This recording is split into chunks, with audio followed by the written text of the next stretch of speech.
സംഗീതം പ്രപഞ്ചത്തിന് ആത്മാവാണ്, മനസ്സുകൾക്ക് ചിറകാണ്, ചിന്താശേഷിയെ ഉത്തേജിപ്പിക്കുന്നതാണ്, എല്ലാത്തിനും ജീവൻ നൽകുന്നതുമാണ്.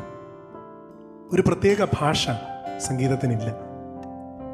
എന്നാൽ എല്ലാ വികാരങ്ങളെയും ഉണർത്തുവാൻ ഈ സംഗീതത്തിന് കഴിയുന്നു. സ്വർഗത്തിൽ ഉണ്ടെന്ന് നാം വിശ്വസിക്കുന്ന ഒരേ ഒരു കലാരൂപവും സംഗീതമാണ്. ദൈവത്തിൻ്റെ മഹത്വത്തെ വർണ്ണിക്കുന്ന മാലാഖമാരുടെ സംഗീതത്തോടുകൂടെ നമുക്കും ഈ സംഗീത ദിനത്തിൽ ഒത്തുചേരാം.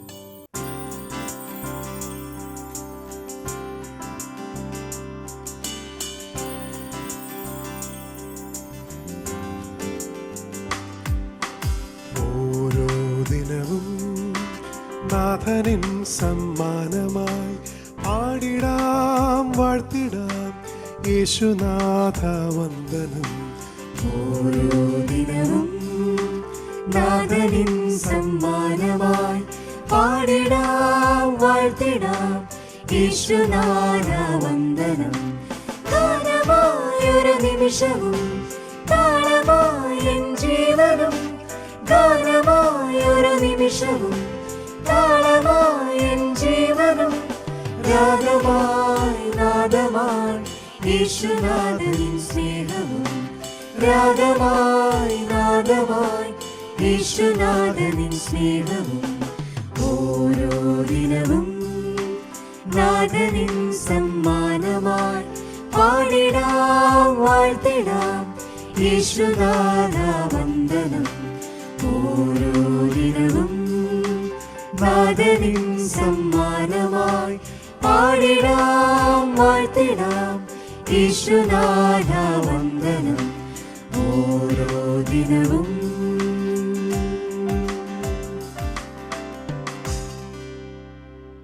മൂത്താമ്പാക്കൽ സാധു കൊച്ചുകുഞ്ഞുദേശി ക്രൈസ്തവ സംഗീത ലോകത്തെ എല്ലാവരും ഇഷ്ടപ്പെടുന്ന ഒരു വ്യക്തിത്വമാണ്. സംഗീത വിദ്യാർത്ഥികൾക്കും ഒരു പാഠപുസ്തകമാണ് സാധു കൊച്ചുകുഞ്ഞുദേശി. കർണാടക സംഗീതത്തിലും അതിൻ്റെ രാഗങ്ങളെ ബേസ് ചെയ്തും രാഗങ്ങളിൽ മാത്രം ഒതുങ്ങാതെ അനേക പാട്ടുകൾ ക്രൈസ്തവ ലോകത്തിന് സംഭാവന ചെയ്തു. അദ്ദേഹത്തിന് കവിതയുടെ പ്രത്യേകതയും മറ്റൊന്നാണ്. ജീവിതഗന്ധിയായ വരികളിലൂടെ അതിന് അനുയോജ്യമായ സംഗീതം നൽകി ജനഹൃദയങ്ങളിൽ ഇന്നും കീഴടക്കിക്കൊണ്ടിരിക്കുന്ന അനശ്വര സംഗീത സംവിധായകനും സംഗീതജ്ഞനും.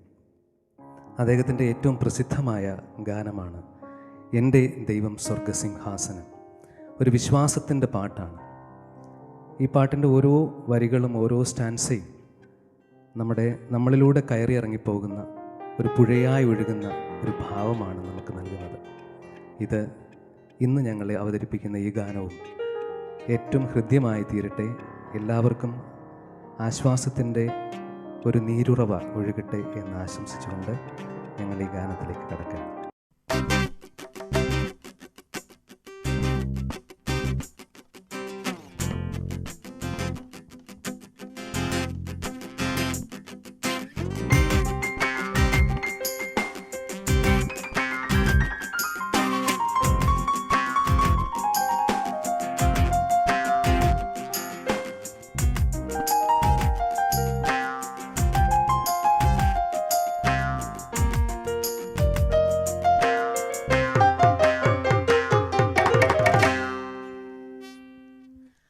ആരും സഹായമില്ലെല്ലാവരും പാരിൽ കണ്ടും കാണാതെയും പോകുന്നവർ. ആരും സഹായമില്ലെല്ലാവരും പാരിൽ കണ്ടും കാണാതെയും പോകുന്നവർ. എന്നാലെനിക്കൊരു സഹായകൻ വാനിലുണ്ടെന്നറിഞ്ഞതിൽ ഉല്ലാസമേ. എന്നാലെനിക്കൊരു സഹായകൻ വാനിലുണ്ടെന്നറിഞ്ഞതിൽ ഉല്ലാസമേ. എന്റെ ദൈവം സ്വർഗസിംഹാസനം തന്നിൽ എന്നിൽ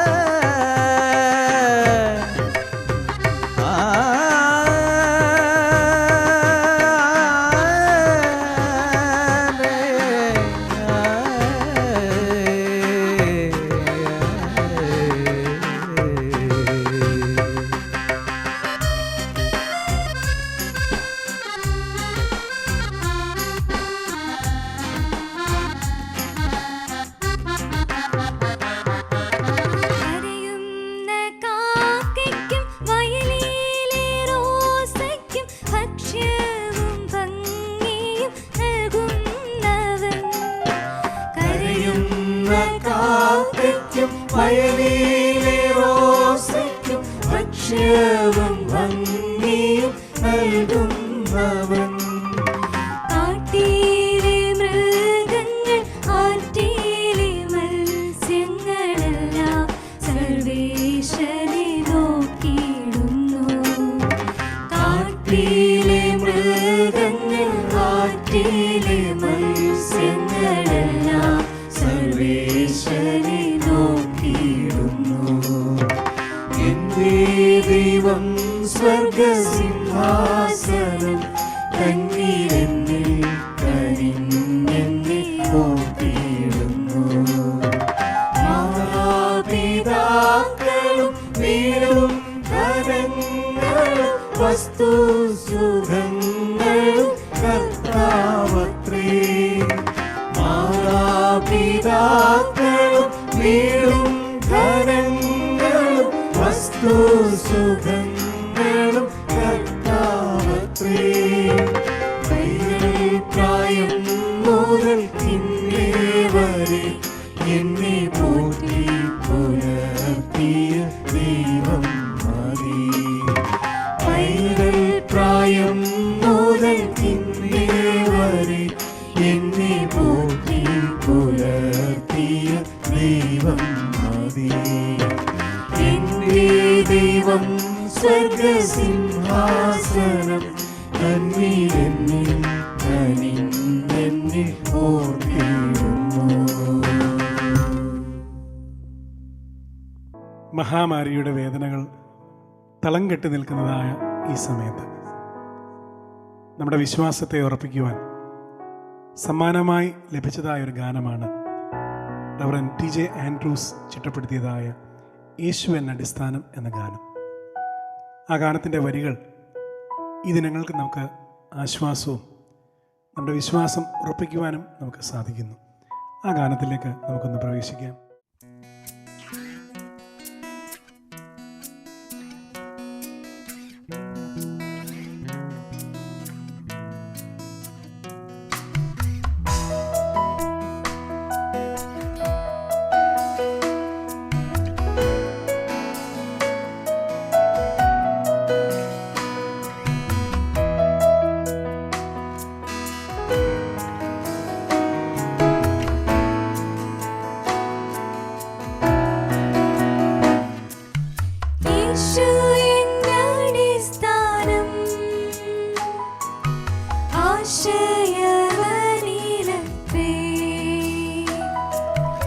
ആശ്വാസത്തിൻ പൂർണ്ണത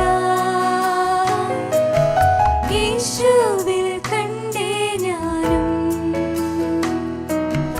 ആശ്വാസത്തിൻ പൂർണ്ണത യേശുവിൽ കണ്ടേ ഞാനും. ഇത്ര മധുരമാവൻ നാമമെനിക്കു പാർത്താൽ ഓർത്തുവരും തോറും ആർത്തി മാഞ്ഞു പോകുന്നു. ഓർത്തുവരും തോറും ആർത്തി മാഞ്ഞു പോകുന്നു.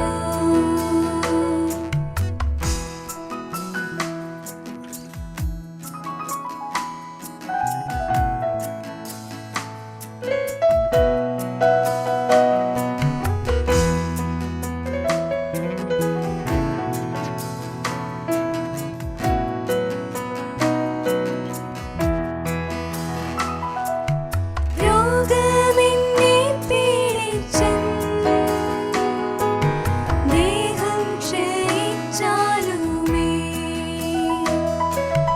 വേഗം വരുമെന്നാഥൻ ദേഹം പുതുതാക്കിടാൻ. വേഗം വരുമെന്നാഥൻ ദേഹം പുതുതാക്കിടാൻ. ലോകമെനിക്കു വൈരി, ലോകമെന്നെ ത്യജിച്ചാൽ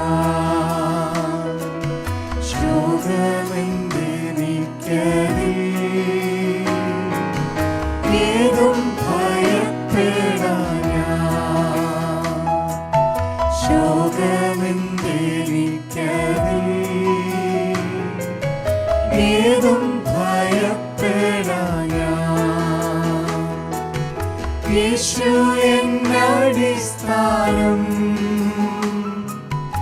ആശ്രയവനിലത്രേ ആശ്വാസത്തിൻ പൂർണ്ണത യേശുവിൽ കണ്ടേ ഞാനും ആശ്വാസത്തിൻ പൂർണ്ണത യേശുവിൽ കണ്ടേ ഞാനും. രോഗമെല്ലാം മാറിടും, ക്ലേശമെല്ലാം തീർന്നിടും. പ്രിയന്മാർവിൽ ചാരിടുമ്പോൾ ദുഃഖമെല്ലാം നീങ്ങിടും. നിരാശയുടെ പടിവാതിൽക്കൽ നിന്ന് പ്രത്യാശയുടെ തീരത്തേക്ക് നമ്മെ നയിക്കുന്ന ഒരു സാന്ത്വനം നൽകുന്ന ഒരു ഗാനമാണ് ഞങ്ങളിപ്പോൾ അടുത്തതായിട്ട് ആലപിക്കാൻ പോകുന്നത്. ഈ ഗാനം രചിച്ച് ഈണം നൽകിയത് ശ്രീ അനിൽ കൈപ്പട്ടൂരാണ്.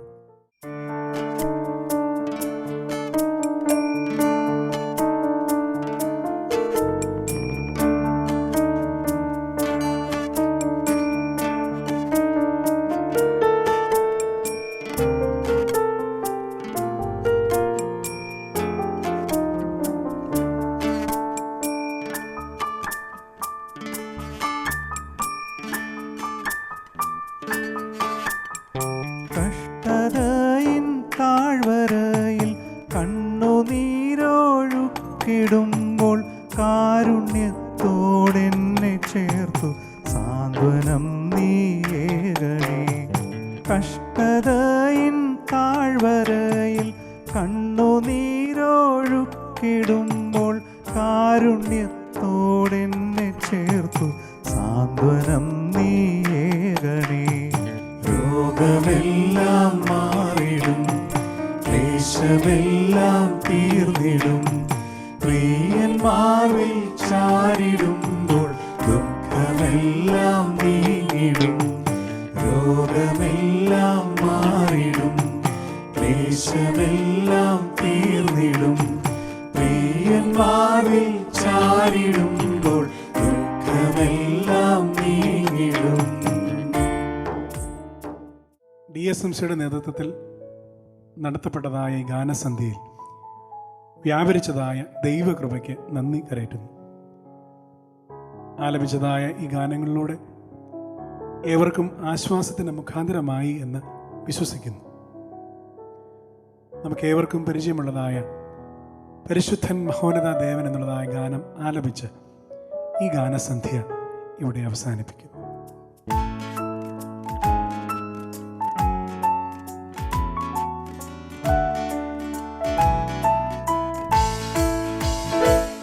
പരിശുദ്ധൻ മഹോന്നത ദേവൻ, പരമെങ്ങും വിളങ്ങും മഹേശൻ, സ്വർഗീയ സൈന്യങ്ങൾ വാഴ്ത്തി സ്തുതിക്കുന്ന സ്വർലോകനാഥനം മശിഹാ.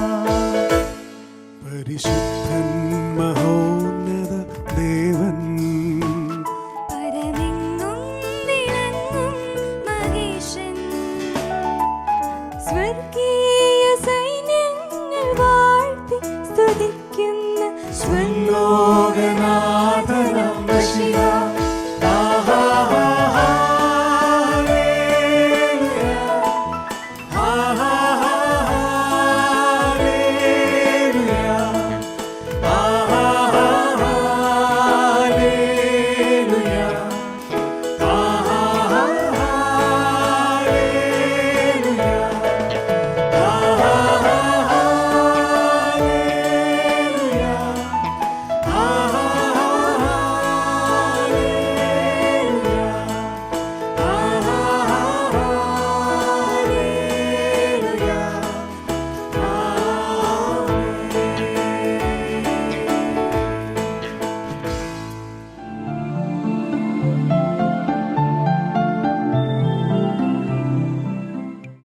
സ്വജാതീയനായ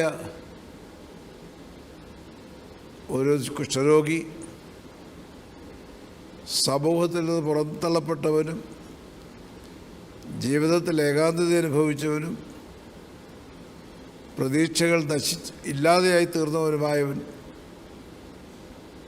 തൻ്റെ വിശ്വാസത്തിൻ്റെ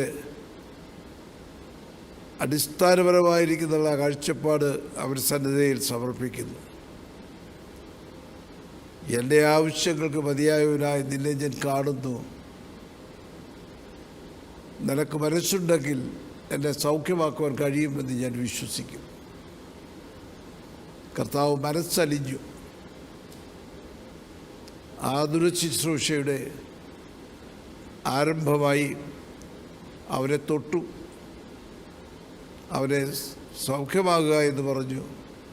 അവൻ സൗഖ്യമായി. അത് സ്വജാതീയനോട് മാത്രമല്ല, വിജാതീയനായിരുന്ന ദേശത്തെ അധികാരി, സമൂഹത്താൽ ബഹുമാനിക്കപ്പെടുന്നവൻ, ആദരിക്കപ്പെടുന്നവൻ, അവൻ്റെ ഭവനത്തിലെ ബാല്യക്കാരൻ്റെ രോഗത്തെക്കുറിച്ചുള്ള ആ ചിന്ത അവനെ ഭരിച്ചപ്പോൾ അവനും ആഗ്രഹിച്ചു, വിശ്വസിച്ചു. എൻ്റെ ആവശ്യം അവരെ അറിയിച്ചാൽ എൻ്റെ ബാല്യക്കാരന് സൗഖ്യം വരുമെന്ന്. അതോടൊപ്പം തന്നെ വിജാതീയരെ പരിഗണിക്കാതിരിക്കുന്നതിൽ യഹൂദ സമൂഹം ശുപാർശയുമായി യേശുവിൻ്റെ അടുക്കൽ ചെന്നു. അവൻ ഇത് ചെയ്തു കൊടുത്താൽ നമുക്ക് പല ആനുകൂല്യങ്ങൾ കിട്ടാൻ സാധ്യതയുണ്ട്.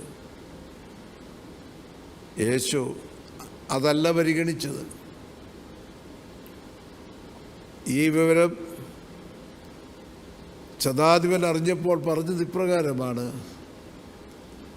എൻ്റെ പുരയ്ക്കകത്ത് വരുവാൻ, അവനെൻ്റെ പുരയ്ക്കകത്ത് വരുവാൻ ഞാൻ യോഗ്യനല്ല. അവൻ എവിടെ നിന്ന് ഒരു വാക്ക് പറഞ്ഞാലും മതി, എൻ്റെ ബാല്യക്കാരന് സൗഖ്യം വരും. വിശ്വാസത്തിൻ്റെ മറ്റൊരു പ്രതിഭ. യേശു തൻ്റെയും തൻ്റെ കുടുംബത്തിൻ്റെയും ആവശ്യങ്ങൾക്ക് മതിയായവനെന്ന് അവൻ അംഗീകരിച്ചു. ദേശത്ത് കഷ്ടപ്പെടുന്നതായിട്ടുള്ള ഒരു മനുഷ്യൻ്റെ വ്യഥയെക്കുറിച്ച് മനസ്സിലാക്കി 4 ചെറുപ്പക്കാർ ഒരുമയോടുകൂടെ തീരുമാനമെടുത്തപ്പോൾ ഈ വൈതരണികൾ കടന്ന് ആ രോഗിയെ തൻ്റെ മുമ്പിൽ ഇറക്കി വെച്ചപ്പോൾ കൊണ്ടുവന്നവരുടെ വിശ്വാസം കണ്ട് അവരുടെ പാപങ്ങൾ ക്ഷമിച്ച് പറയുക മാത്രമല്ല, പ്രവർത്തിപ്പാൻ കഴിവുണ്ട് എന്ന് ബോധ്യപ്പെടുത്തി കിടക്ക എടുത്തുകൊണ്ട് തൻ്റെ ഭവനത്തിലേക്ക് പോവുക എന്ന് അവനോട് പറഞ്ഞപ്പോൾ സൃഷ്ടാവിൻ്റെ ശബ്ദം കേട്ട് സൃഷ്ടി അനുസരിച്ചു, രൂപാന്തരപ്പെട്ടു. അവൻ്റെ ഭവനത്തിലേക്ക് അവൻ്റെ യാത്രയായി. പിന്നീട് ഉള്ള സംഭവങ്ങളിലും നമുക്ക് കാണുവാൻ കഴിയുന്നത് സ്വജാതീയരോടും വിജാതീയരോടും ഒരുപോലെ ദൈവത്തിൻ്റെ ഈ സൗഖ്യദായക ശുശ്രൂഷ തുടർന്നപ്പോൾ പലവിധ കാരണങ്ങളാൽ സ്വജാതികളിൽ നിന്ന് എതിർപ്പ് രഹസ്യമായും പരസ്യമായി ഉയരുന്നതാണ്. അത് നാം പ്രത്യേകിച്ച് ഓർത്തിരിക്കേണ്ടതത്രേ. അവിടെയൊക്കെയും മനുഷ്യൻ്റെ രോഗാവസ്ഥയിൽ നിന്ന്, പരിമിതികളിൽ നിന്നും അവരെ വിടുവിച്ചപ്പോൾ ഉളവായതായൊരു പ്രതിഷേധം യെരൂശലേമിൽ സംഭവിപ്പാനിരിക്കുന്നതിനെക്കുറിച്ചുള്ളതായ മുന്നോടിയായിട്ട് തന്നെ മനസ്സിലാക്കി. അതിനെ അതിജീവിച്ച് നിശ്ചയദാർഢ്യത്തോടുകൂടി യെരൂശലേമിലേക്ക് യാത്ര ചെയ്യുമ്പോഴാകുന്നു സ്വജാതീയനായിരിക്കുന്ന ഒരു അന്ധൻ, കാഴ്ചയില്ലാത്തവൻ യേശുവിനെ സമീപിക്കുന്നു. തൻ്റെ വിശ്വാസമനുസരിച്ച്, ദാവീദപുത്ര യേശുവേ എന്നോട് കരുണ തോന്നണമേ എന്ന് നിലവിളിച്ചു. അവൻ്റെ സ്വരം ഇമ്പകരമായിരുന്നില്ല, ആകർഷകമല്ലായിരുന്നു. കഴിഞ്ഞ ഒരു ദിവസം നമ്മൾ ചിന്തിച്ചു, ഒരു വിജാതീയ സ്ത്രീ ഇതുപോലുള്ളൊരു പ്രാർത്ഥന ഉരുവിട്ടു. കർത്താവേ, ദാവീദ് പുത്ര, എന്നോട് കരുണ തോന്നണമേ എന്ന്. ആ സ്വരം ഇമ്പകരമായിരുന്നു, ആകർഷകമായിരുന്നു, ദയനീയമായിരുന്നു. അവളുടെ ആവശ്യം പറഞ്ഞുകൊണ്ടായിരുന്നു. അപ്പോൾ ജനത്തിന് അത് ഇഷ്ടപ്പെട്ടുവെങ്കിലും ആകർഷകമായി തീർന്നുവരികയിലും യേശുവിന് അത് ഇഷ്ടപ്പെട്ടില്ല എന്നുള്ളത് നാം പ്രത്യേകിച്ച് ധ്യാനിച്ചത് അനുസ്മരിക്കുമല്ലോ. ഇവിടെ യേശുവിനോട് കൂടെ ഉറുശലേമിലേക്ക് യാത്ര ചെയ്യുന്ന ഈ ജനസമൂഹത്തിന് അതിഷ്ടപ്പെട്ടില്ല. ആ സ്വരം ഇമ്പകരവുമായിരുന്നില്ല. മിണ്ടാതിരിപ്പാൻ അവനെ ശാസിച്ചപ്പോൾ അവൻ വന്നതായുള്ള രൂപാന്തരമെന്ന് തൻ്റെ വിശ്വാസത്തിൽ താൻ ഉറച്ചു നിന്നുകൊണ്ട്, ദാവീദ് പുത്ര അഥവാ മശിഹായേ, എന്നോട് കരുണ തോന്നണമേ എന്ന് കർത്താവിനെ പ്രാർത്ഥിച്ചു. കർത്താവ് നിന്നു, അവനെ വിളിച്ചു. ജനം പറഞ്ഞു, ധൈര്യപ്പെടുക, നിന്നെ വിളിക്കുന്നു എന്ന് പറഞ്ഞു. അവൻ മുമ്പിൽ വന്ന് നിന്നപ്പോൾ അവരോട് ചോദിച്ചു, നിനക്കെന്ത് ഞാൻ ചെയ്തു തരണം? അവൻ പറഞ്ഞ വാക്ക് വളരെ ശ്രദ്ധേയമാണ്. എനിക്ക് കാഴ്ച പ്രാപിക്കണം, അഥവാ എനിക്ക് നിന്നെ ഒന്ന് കാണണം, അത് കാണാനായിട്ടുള്ള കഴിവ് എനിക്ക് തരണം. അപ്പോൾ കർത്താവ് പറഞ്ഞ വാക്കോർക്കണം, നിന്റെ വിശ്വാസം നിന്നെ രക്ഷിച്ചിരിക്കുന്നു. ആ വിശ്വാസത്തിൻ്റെ 3 ഘടകങ്ങളുമുണ്ട്. ഒന്നാമതെൻ്റെ ആവശ്യങ്ങൾക്ക് മതിയായവനായി നിന്നെ ഞാൻ കാണുന്നു. രണ്ടാമതായിട്ട് എൻ്റെ യോഗ്യതയുടെ അടിസ്ഥാനത്തിലല്ല, പിന്നെയോ നിന്റെ കരുണാധിക്യം കൊണ്ടാകുന്നു എനിക്ക് സൗഖ്യം വരുന്നത് എന്ന് ഞാൻ വിശ്വസിക്കുന്നു. കാഴ്ച പ്രാപിപ്പാനുള്ള ശക്തി തരയണമെന്ന് പ്രാപിച്ചു. യേശു അവന് കാഴ്ച പ്രാപിപ്പാനുള്ള ശക്തി കൊടുത്തു. അവൻ യേശുവിനെ കൺകുളിർക്കെ കണ്ടു. യാത്രയിൽ അവരെ അനുഗമിച്ചു എന്ന് നാം പ്രത്യേകിച്ച് ഓർത്തിരിക്കേണ്ടത് അത്രയും.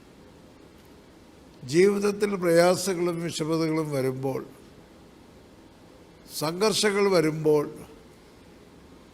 അന്ധകാരം നമ്മെ മൂടിയിരിക്കുന്നുവെന്ന് നമുക്ക് തോന്നുന്ന സമയത്ത് ഉളവാകാവുന്ന ഒരു സ്ഥിതിവിശേഷം അത്രേ ആകുല ചിന്ത എന്നുള്ളത്. കർത്താവിൻ്റെ പരസ്യ ശുശ്രൂഷയിൽ പല സന്ദർഭങ്ങളിൽ നമ്മെ അനുസ്മരിപ്പിച്ചിട്ടുള്ളൊരു യാഥാർത്ഥ്യമാണ് ആകുല ചിന്തപ്പെടരുത് എന്നുള്ളത്. ഇവിടെ വഴിയരികെയിരുന്ന് നിലവിളിച്ചവന് അവനെ പലരും തടഞ്ഞപ്പോഴും അവൻ ആകുല ചിന്തപ്പെടാതെ നിലവിളിച്ചു. തന്നെ വിളിക്കുന്നു എന്നുള്ള ശബ്ദം കേട്ടപ്പോൾ അവനായിരിക്കുന്നിടത്ത് നിന്ന് അവൻ്റെ പുതപ്പ് കുടഞ്ഞു കളഞ്ഞിട്ട് ചാടി എഴുന്നേറ്റ് യേശുവിൻ്റെ മുമ്പിൽ നിന്നു. തൻ്റെ ആവശ്യം അറിയിച്ചു, ആവശ്യങ്ങൾ പ്രാപിച്ചു. ഈ കാലഘട്ടത്തിലും നാം പ്രത്യേകിച്ച് ഇന്നത്തെ സാഹചര്യങ്ങളിൽ ലോകം ആകുലചിന്തപ്പെടുന്ന സമയത്ത് അദ്ദേഹം നമുക്ക് മശിഹായെ ഞങ്ങളോട് കരുണ തോന്നണമേ എന്ന് പ്രാർത്ഥിക്കാം. അവൻ നമ്മുടെ ശബ്ദം കേട്ട് അവൻ നമ്മെ വിളിക്കുവാനായിട്ട് അവൻ ആജ്ഞാപിക്കും, യാതൊരു സംശയവുമില്ല. അവൻ്റെ ശബ്ദം കേട്ട് അവനെ കാണുവാനായുള്ള കൃപ നാം പ്രാപിക്കുമ്പോൾ ആ വിശ്വാസം നമ്മുടെ സകല പരിമിതികളെയും മാറ്റം വരുത്തി വ്യക്തതയോടുകൂടെ അവരെ അനുഗമിപ്പാനായുള്ള ശക്തിയും ബലവും നമുക്ക് നൽകിത്തരും, യാതൊരു സംശയവുമില്ല. ആകുലചിന്തപ്പെടുന്നതുകൊണ്ട് യാതൊന്നും സാധിക്കുകയില്ല. എന്നാലോ മുമ്പേ അവൻ്റെ രാജ്യവും നീതിയും അന്വേഷിക്കുക, എന്നാലിത് നിങ്ങൾ ആകുലചിന്തപ്പെടുന്നതിനെല്ലാം പരിഹാരമുണ്ടാകും എന്നരുളി ചെയ്ത കർത്താവിൻ്റെ വചനങ്ങൾ നാം പ്രത്യേകിച്ച് ഓർക്കേണ്ടതത്രേ. ആ ധൈര്യത്തോടുകൂടെ നമുക്ക് മുൻപോട്ട് പോകാം. നാം അനുസ്മരിച്ചതുപോലെ നമ്മുടെ പ്രാർത്ഥന, കൃപാലുവായ ദൈവമേ, നിൻ്റെ കൃപയാൽ ലോകത്തിന് സൗഖ്യം വരുത്തണമേ എന്നായിരിക്കട്ടെ. ദൈവം നമ്മെ ആയതിനായിട്ട് ശക്തീകരിക്കട്ടെ.